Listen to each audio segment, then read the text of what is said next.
shop with 2 weeks ago. These are the top 5 things that I feel like were 100% worth the splurge on and the extra investment of money that if I had to redo my wedding tomorrow, 10 out of 10, the same amount of money on these 5 things I'm about to talk about. Particular order, but number 5 is definitely the one that I feel like is the most slept on and the one that I was the most shocked about the value that it actually added. One, starting off strong, hiring a great wedding planner. You're having an international destination wedding. There's a lot happening. You're most likely going to be having like a 3-day event where there's a lot of things that need to go off that I hit. So I'd say this is an area not to go cheap on, and it's an area that I am so happy that we spent the extra money to hire an amazing wedding planner. Not only local, works with all these vendors, and has experience at all these top venues. Number 2, photography and videography.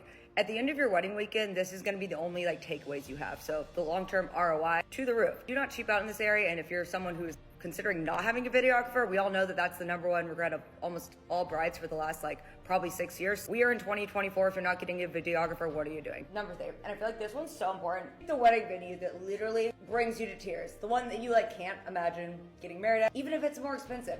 All of our guests said it was the nicest resort they've ever stayed at, the best experience they've ever had. It was truly my dream. 10 out of 10 worth it. I'm obsessed with the venue and the entire weekend experience that not only me and my now husband had, but all of our guests. It was incredible. Number 4, make sure you pick a good DJ. This was the number 1 most complimented thing from our wedding weekend. It literally sets the tone, the mood of your entire reception, and you want it to be vibey. Last, but definitely not least, in the most slept on one, I hired a content creator for all 3 days of my wedding destination weekend. And honestly, I can't imagine my wedding without it now. Having photos and videos, I think I have 6,000 photos and videos captured from our entire 3-day destination weekend that me and my fiance could look over the next day.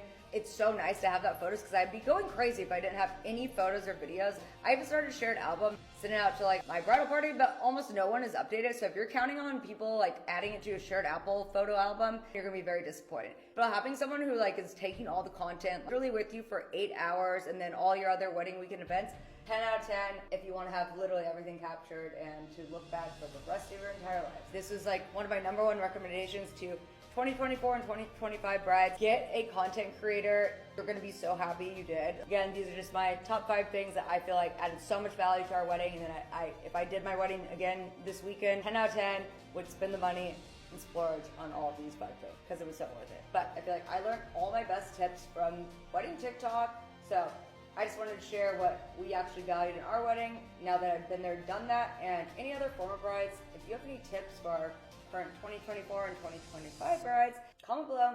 I'm sure they'll appreciate it.